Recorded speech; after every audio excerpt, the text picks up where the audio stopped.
Good morning students, Shri Saraswat વિદ્યાલયની અંદર આપ સૌનું હાર્દિક સ્વાગત છે. હું છું કુલદીપ ટંડેલ અને આપણે ફિઝિક્સ સબ્જેક્ટનો અભ્યાસ કરી રહ્યા છીએ. તો ચેપ્ટર 5ના સ્વાધ્યાયના દાખલાઓ આગળ ગણીએ. લાસ્ટ ટાઈમ આપણે દાખલો નંબર 5.11 ગણ્યો હતો. હવે 5.12 ગણીએ. એક ઓરડાની છત પરથી 2 મીટર લાંબી દોરી વડે 0.1 કિલોગ્રામ દળના લટકાવેલા એક ઘોડાને ડોલિટ કરવામાં આવે છે. એટલે અહીંથી એક દોરી લટકાવેલી છે, તેની સાથે એક ઘોડો લટકાવેલો છે એમ દળનો. એને દોલિત કરવામાં આવે એટલે એ આ રીતે દોલન કરશે.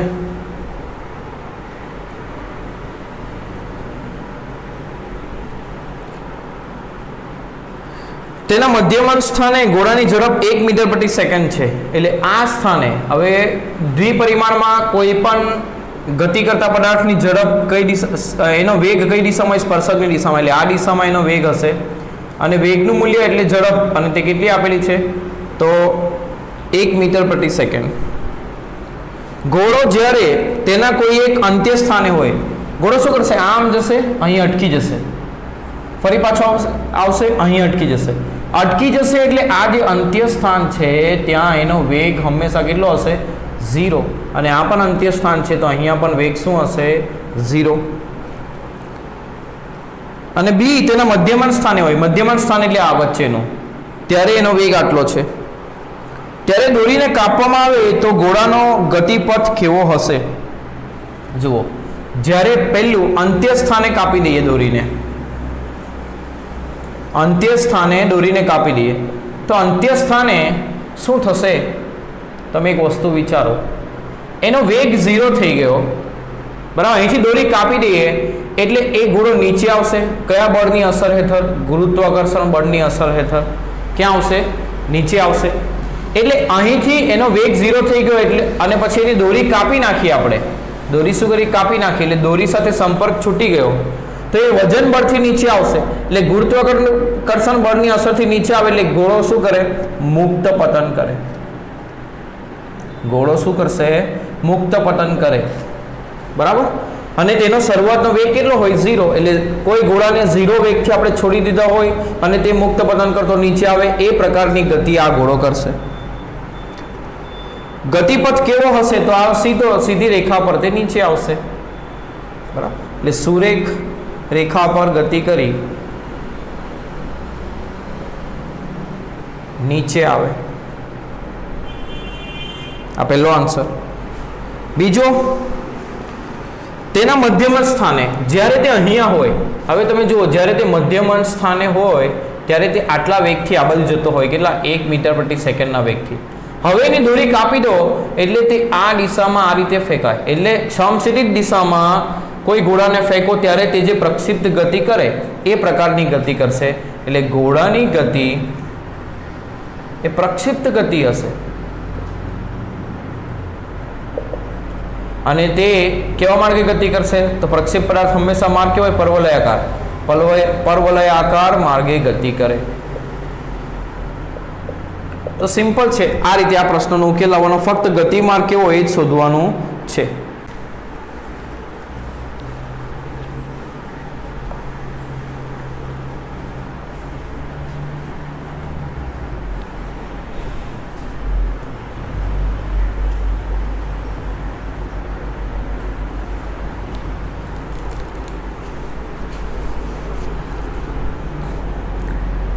નેક્સ્ટ દાખલો જોઈએ. 5.13.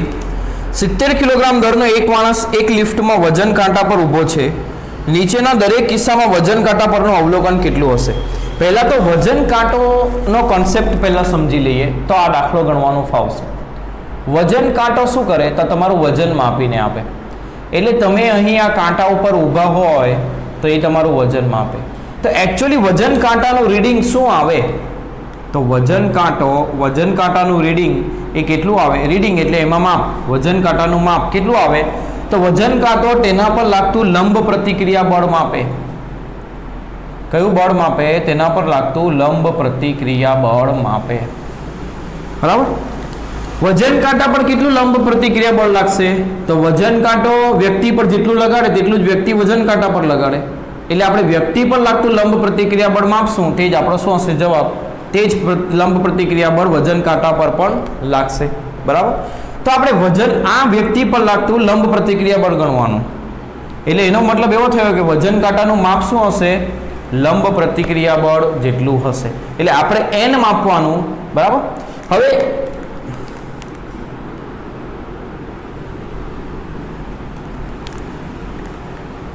તો આ રીતે વ્યક્તિ જ્યારે વજન કાંટા પર ઊભો હોય તો વજન કાંટાનું માપ કેટલું હોય, તો યાદ રાખજો વજન કાંટાનું માપ લંબ પ્રતિક્રિયા બળ ભાગ્યા ગુરુત્વ પ્રવેગ જેટલું હોય, એ આટલું માપ બતાવશે આની અંદર. એટલે શું, તો વજન કાંટા પર લાગતું લંબ પ્રતિક્રિયા બળ ભાગ્યા ગુરુત્વ પ્રવેગ. વજન કાંટા પર લંબ પ્રતિક્રિયા બળ કેટલું લાગશે, વ્યક્તિ જે લગાડે તે. તો વ્યક્તિ વજન કાંટા પર જેટલું લંબ પ્રતિક્રિયા બળ લગાડે એટલું જ વજન કાંટો વ્યક્તિ પર લગાડે. એટલે આપણે વજન કાંટા પર લાગતું લંબ પ્રતિક્રિયા બળ ગણવાની જગ્યા પર વ્યક્તિ પર લાગતું લંબ પ્રતિક્રિયા બળ ગણશું, કારણ કે તે બંને સરખું હશે, વ્યક્તિ પર લાગતું અને વજન કાંટા પર લાગતું. બરાબર. એટલે વ્યક્તિ પર લાગતા લંબ પ્રતિક્રિયા બળ ભાગ્યા ગુરુત્વ પ્રવેગ, આ આપણા વજન કાંટાનું માપ હશે. આટલું માપ વજન કાંટો બતાવશે. આ વજન કાંટાનો કન્સેપ્ટ છે. હવે એના ઉપરથી આપણો જે દાખલો છે એ સોલ્વ કરીએ. બરાબર. હવે સિમ્પલ તમને એક વસ્તુ જણાવું, એક ઉદાહરણ લઈને બતાવું. ધારો કે 56 કિલોનો એક વ્યક્તિ અહીંયા ઊભો છે, આનું વજન કેટલું છે, 56 કિલો. તો 56 બતાવવું જોઈએ. તો જોઈએ આપણે વ્યક્તિ પર લાગતા બળ કયા કયા, તો નીચેની દિશામાં વજન બળ mg, ઉપરની દિશામાં કાંટા વડે લાગતું લંબ પ્રતિક્રિયા બળ n. વ્યક્તિ કેવો છે, સંતુલનમાં છે, એટલે એના પર લાગતા પરિણામી બળ 0. વ્યક્તિ અહીંયા સ્થિર છે એટલે એના પર લાગતા પરિણામી બળ 0.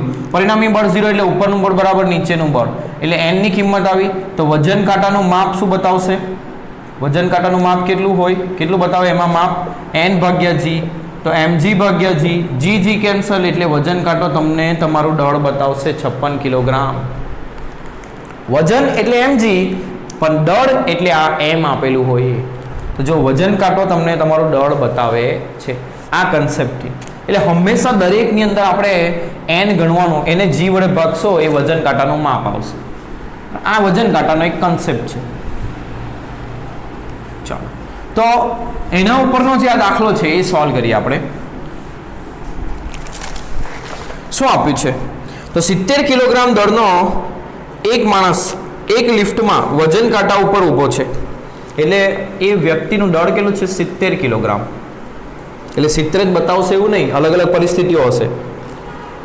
નીચેના દરેક કિસ્સામાં વજન કાંટા પરનું અવલોકન કેટલું હશે. કિસ્સો નંબર 1, લિફ્ટમાં વજન કાંટો છે, આ લિફ્ટ છે, એમાં વજન કાંટો છે ને એમાં વ્યક્તિ ઊભો છે.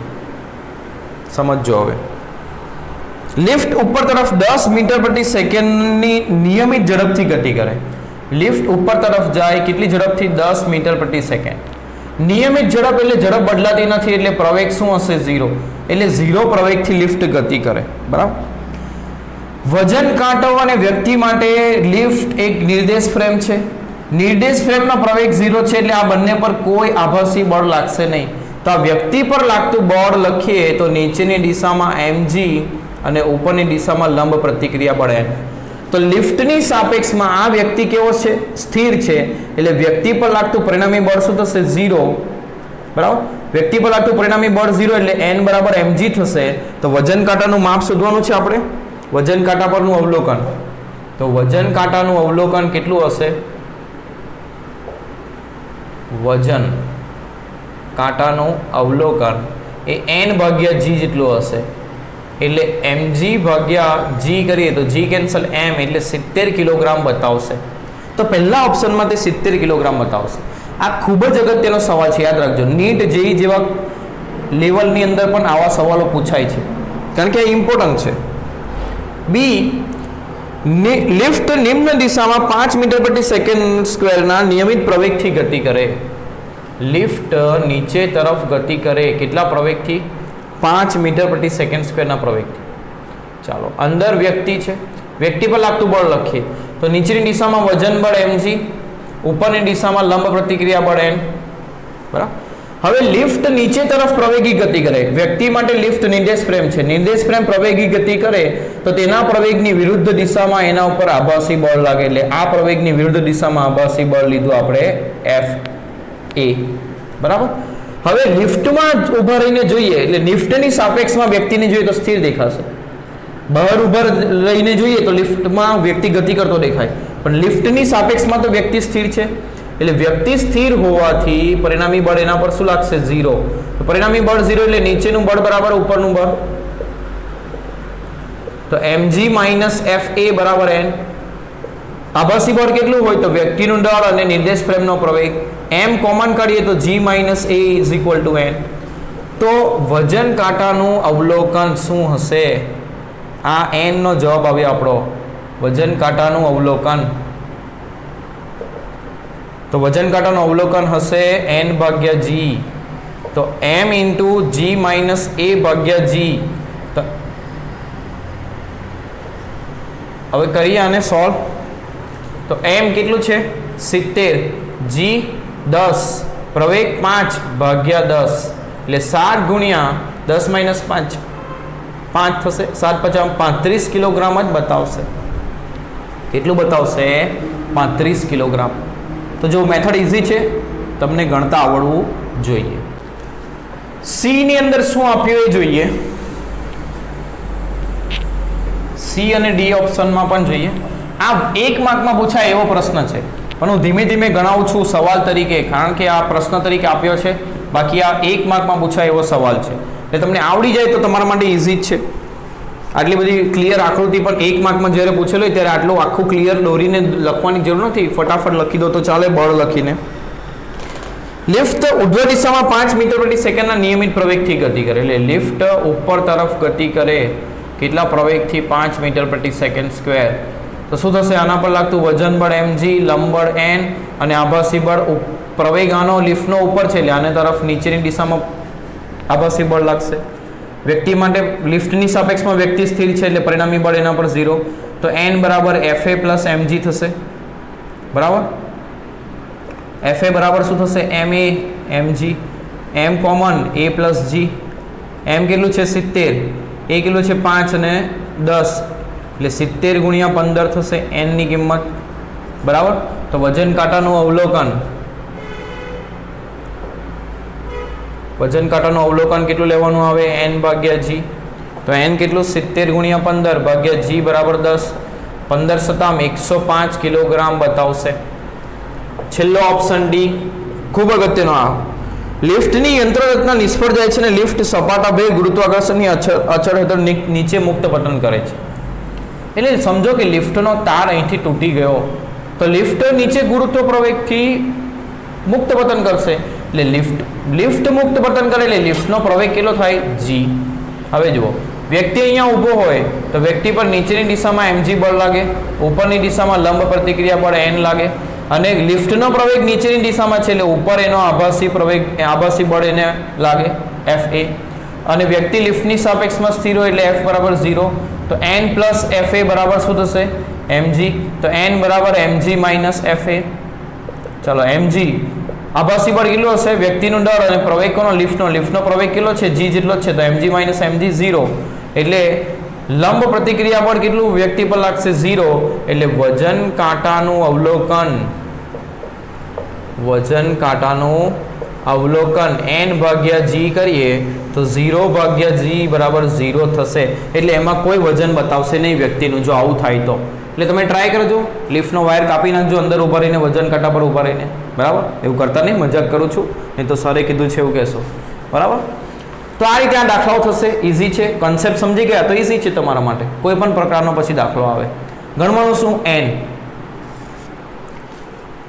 આગળનો પ્રશ્ન જોઈએ 5.14.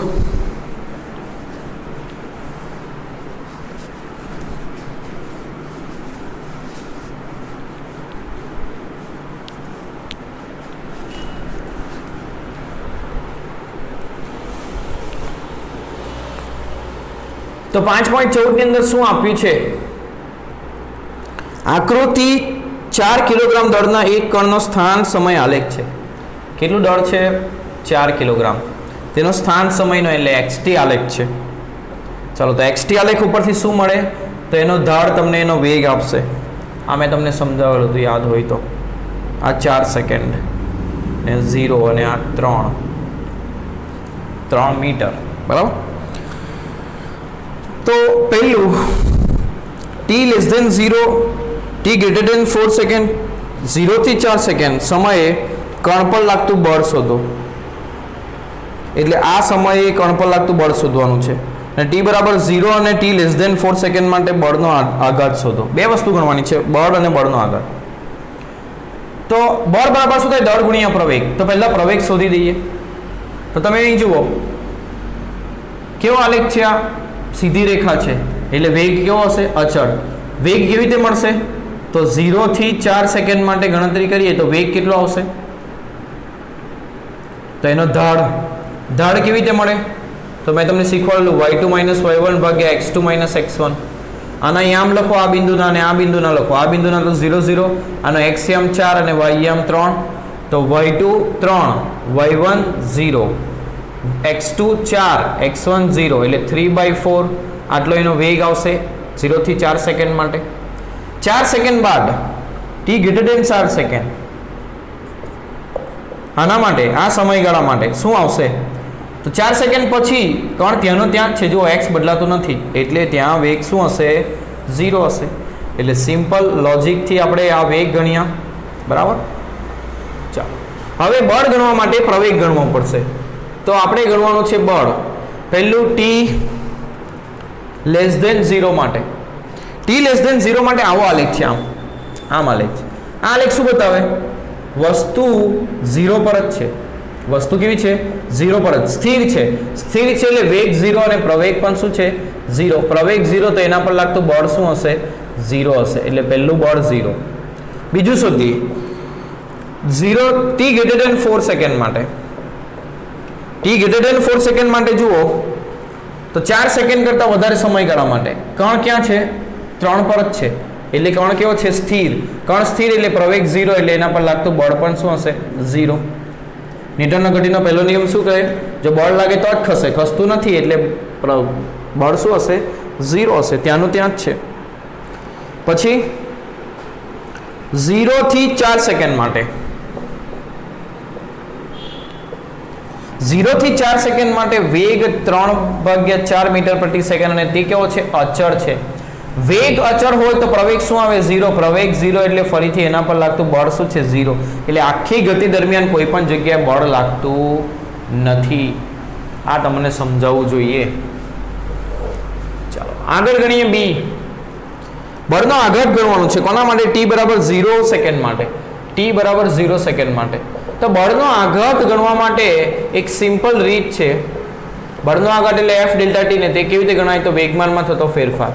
હવે ફેરફાર કેવી રીતે ગણશું? સમય તો એક જ છે. તો ફેરફાર એવી રીતે ગણશું કે અંતિમ વેગમાન એટલે 0 પછી તરત 0 સેકન્ડ પછી તરત વેગમાન કેટલું? માઇનસ પ્રારંભિક વેગમાન એટલે 0 પહેલા તરત કેટલું?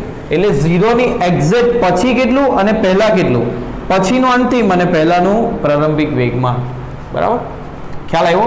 એક્ઝેક્ટ સમય શોધવાનો છે એટલે આપણે સમયગાળો બહુ નાનો લઈએ એટલે 0 ની પહેલાના સમય માટે પ્રારંભિક વેગમાન એટલે 0 માઇનસ લખ્યું અને 0 પછી તરત એટલે 0 પ્લસ લખ્યું. તો આપણને 0 આગળનું વેગમાનનો ફેરફાર મળશે. બરાબર. ચાલો 0 પછી પહેલા તો વેગમાન બરાબર શું લખાય? દળ ગુણ્યા વેગ. 0 પછી એટલે આ સમયે વેગ આ સમય એટલે 0 થી 4 સેકન્ડ માટે વેગ કેટલો રહે છે? 3/4 માઇનસ 0 પહેલા એ સ્થિર હતો. t<0 માટે તમે જુઓ છો તો ત્યાં જ છે, સ્થિર છે, 0 પર જ છે એટલે વેગ શું છે? 0.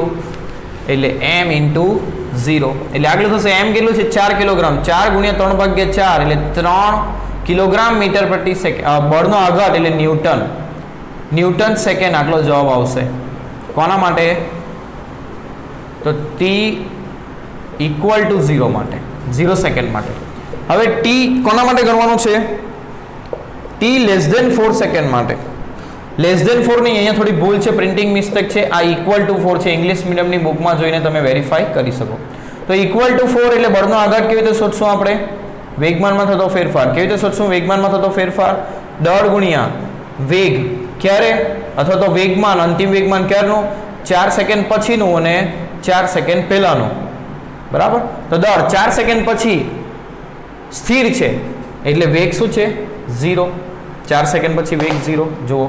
અને 4 સેકન્ડ પહેલા વેગ કેટલો છે? 3/4 એટલે m × 3/4. ફરીથી m × 3/4 એટલે જવાબ એટલો જ. આ કેટલો આવશે?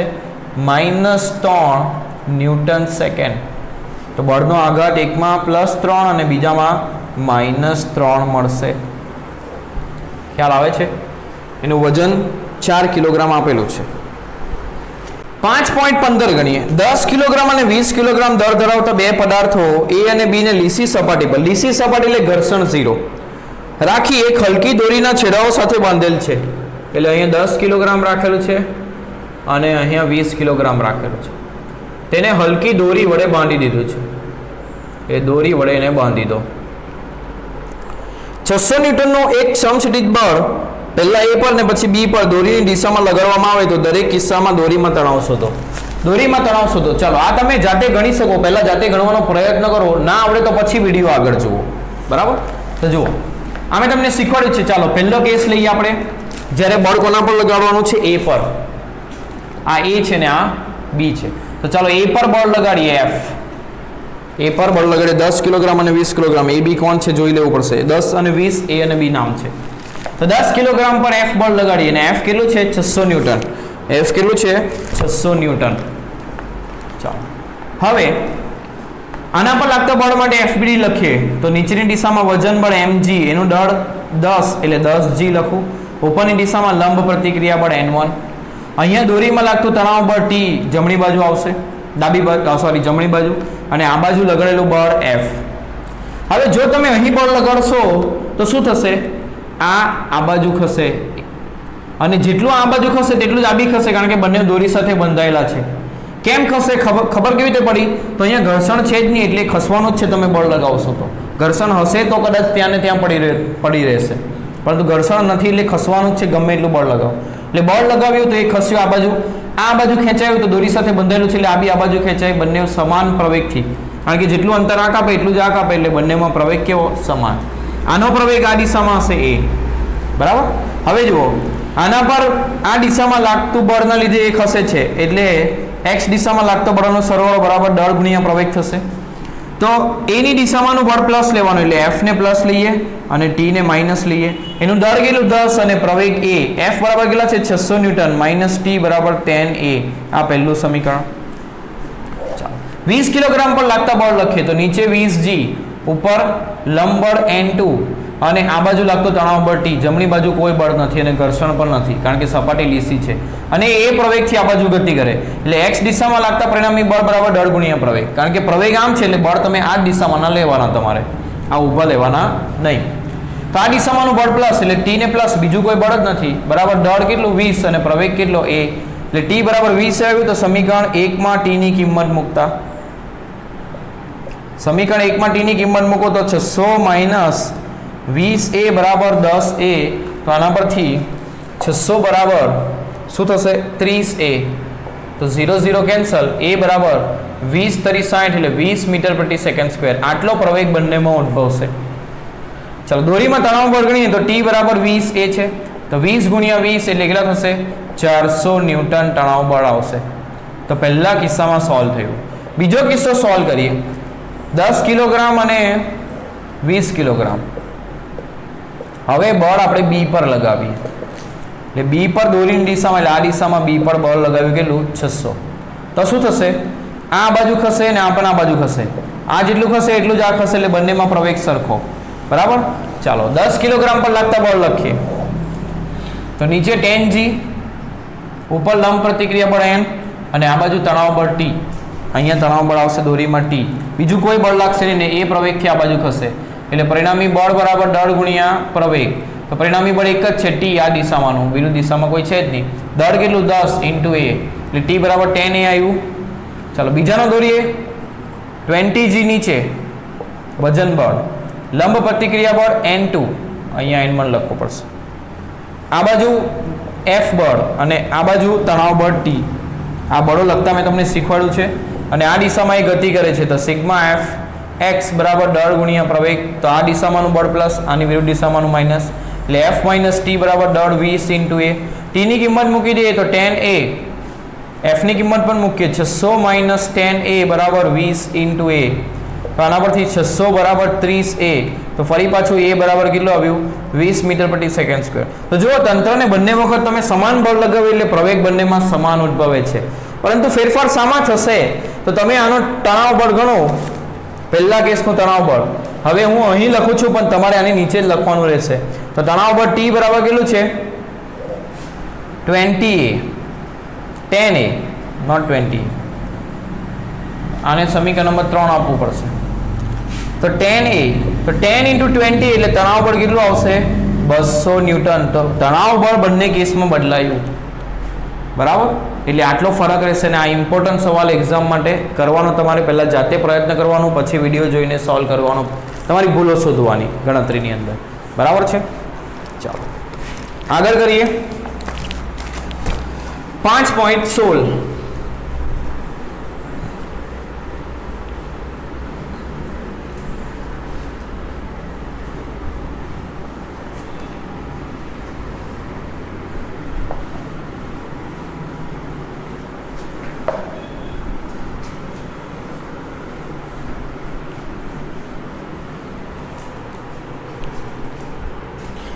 8 કિલોગ્રામ અને 12 કિલોગ્રામ દળના બે પદાર્થો ઘર્ષણ રહિત ગરગડી પરથી પસાર થતી એક ખેંચાઈ નહીં તેવી દોરીના એક છેડે બાંધેલ છે.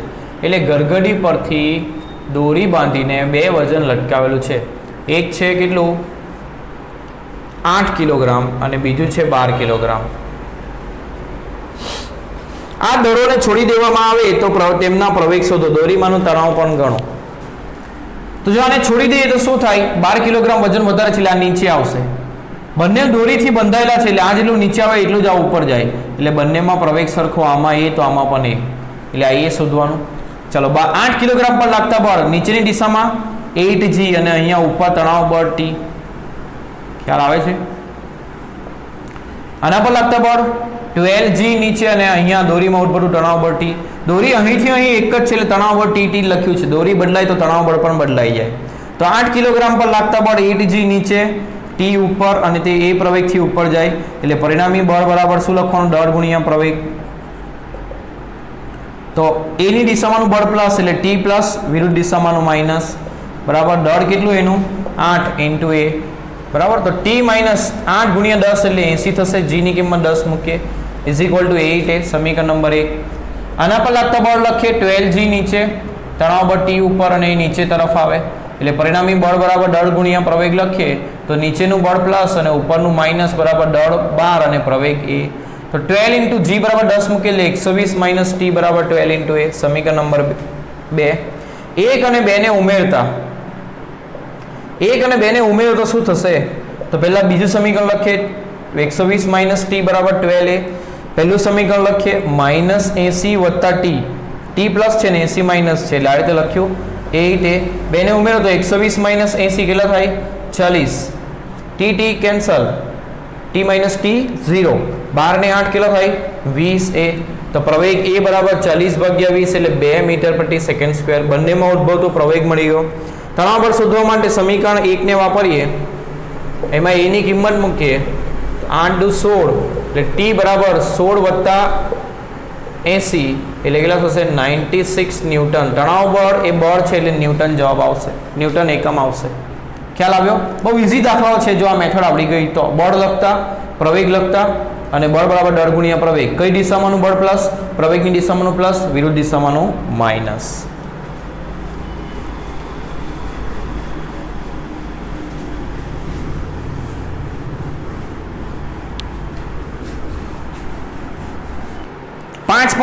ગણીએ.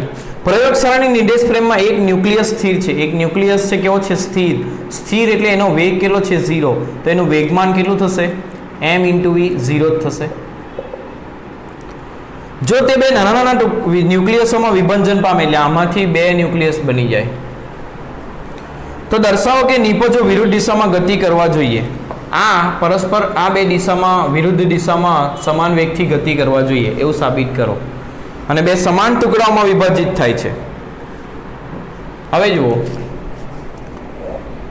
આ ન્યુક્લિયસનું વિભાજન થયું પણ એના માટે બહારથી કોઈ બળ લગાવવામાં આવ્યું નહીં. એટલે બાહ્ય બળ શું છે? 0 છે. બાહ્ય બળ 0 હોય તો વેગમાન સંરક્ષણ નિયમ શું કે? વેગમાન સંરક્ષણના નિયમ પરથી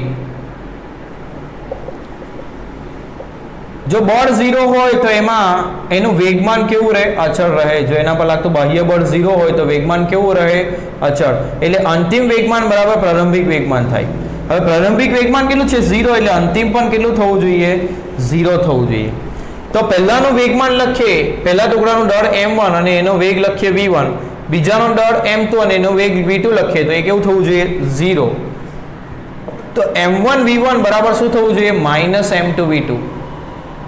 સદિશ સ્વરૂપે લખીએ. શેના સ્વરૂપે? સદિશ સ્વરૂપે, કારણ કે વેગમાન સદિશ રાશિ છે. ક્યાં તો પછી પ્લસ માઇનસ લખવું પડે. તો આ શું બતાવે? v1 સદિશ છે ઇક્વલ ટુ અને v2 સદિશ છે એટલે આ માઇનસ બતાવે v1 અને v2 પરસ્પર વિરુદ્ધ દિશામાં હોવા જોઈએ. પરસ્પર વિરુદ્ધ દિશામાં હશે એટલે આ ટુકડા બંને પરસ્પર વિરુદ્ધ દિશામાં ગતિ કરે. કેમ? કારણ કે તો જ બંનેનો આ તંત્રનું વેગમાન એ શરૂઆતના વેગમાન જેટલું થાય. પહેલા એક જ ગોળો હતો એટલે તંત્રમાં એક જ વસ્તુ છે એટલે એક જ વસ્તુનું વેગમાન લખ્યું તે કેટલું આવ્યું? 0 આવ્યું. બરાબર. અને એના પર બાહ્ય બળ 0 છે એટલે વેગમાન સંરક્ષણ નિયમ શું કે અંતિમ વેગમાન પણ 0 જ હોવું જોઈએ, કારણ કે શરૂઆતનું 0 છે. તો તે ક્યારે 0 થાય? જ્યારે બંનેનો વેગ પરસ્પર વિરુદ્ધ દિશામાં હોય ત્યારે. બરાબર. આ માઇનસ બતાવે v1 અને v2 ની દિશા પરસ્પર વિરુદ્ધ હશે.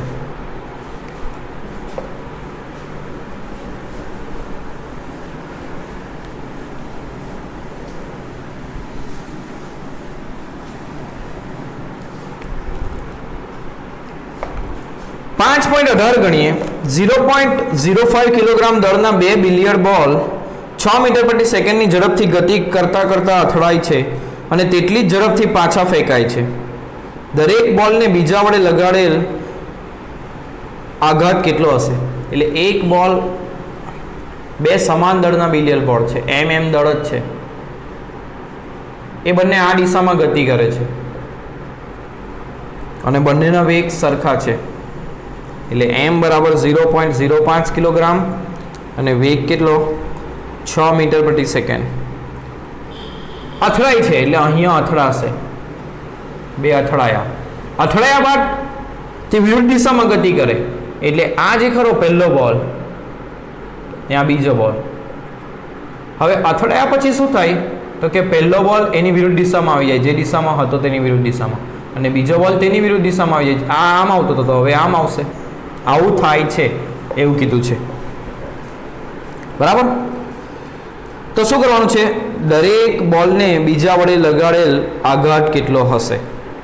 ચાલો, દરેક બોલને બીજા વડે લગાડેલ આઘાત, બળનો આઘાત એટલે વેગમાનમાં થતો ફેરફાર. તો પહેલા પર લાગેલ બળનો આઘાત એટલે પહેલાના વેગમાનમાં થતો ફેરફાર ગણીશું. બીજા પર લાગેલ બળનો આઘાત એટલે બીજા પર થતો વેગમાનનો ફેરફાર ગણીશું. બધાના વેગ અને દળ સરખા છે એટલે શું થશે? બંને માટે જવાબ સરખા આવશે. બરાબર. તો કોઈ પણ એક માટે ગણતરી કરીએ તો બળનો આઘાત ગણતરી કરીએ તો શું થશે? વેગમાનમાં થતો ફેરફાર. વેગમાનમાં થતો ફેરફાર કેટલો થશે? તો અંતિમ વેગમાન માઇનસ પ્રારંભિક વેગમાન. હવે પ્લસ માઇનસની રીતે લખીએ એટલે સદિશ લખતો નથી હવેથી. બળ એનું દળ અને વેગ કઈ દિશામાં? ધારો કે આ દિશાને પ્લસ લઈએ તો આ વેગ આ દિશામાં એટલે શું આવશે? માઇનસ. એટલે કેટલો છે? તો એટલા જ વેગથી પાછા આવે છે એટલે -v. માઇનસ પ્રારંભિક વેગમાન, દળ કેટલું? m, અને આ વેગને પ્લસ લઈએ એટલે વેગ v. તો -mv એટલે શું થશે? -2mv. કિંમત મૂકે -2m. દળ કેટલું? 0.05 અને વેગ કેટલો? 6. તો 0.05 ગુણ્યા 6 ગુણ્યા 2 કરો તો જવાબ આવશે 0.6 ન્યૂટન સેકન્ડ. માઇનસ ખાલી દિશા બતાવશે, તમે જેને પ્લસ લીધી એની વિરુદ્ધ દિશામાં. બરાબર. તો બંનેમાં બળનો આઘાત એનું મૂલ્ય લખીએ તો કેટલો આવશે 0.6 ન્યૂટન સેકન્ડ આવશે. પરંતુ બંનેના બળ પરસ્પર વિરુદ્ધ દિશામાં હશે એટલે બળનો આઘાત પરસ્પર વિરુદ્ધ દિશામાં આવશે. પહેલા પર બળ આ દિશામાં લાગે એટલે માઇનસ આવે. જો માઇનસ શું બતાવે, તમે આ દિશાને પ્લસ લીધી તો તમારો જવાબ માઇનસ આવ્યો. એ શું બતાવે કે ભાઈ એની વિરુદ્ધ દિશામાં છે એટલે પહેલા પર બળ આ દિશામાં લાગશે અને બીજા પર બળ આ દિશામાં. તમે જોઈને પણ ખબર પડશે બીજો બોલ આમ અથડાય છે એટલે પહેલા પર બળ આ દિશામાં લાગશે. બરાબર. તો બંને પર લાગતા બળનો આઘાત સમાન હશે અને પરસ્પર વિરુદ્ધ દિશામાં હશે. સિમ્પલ.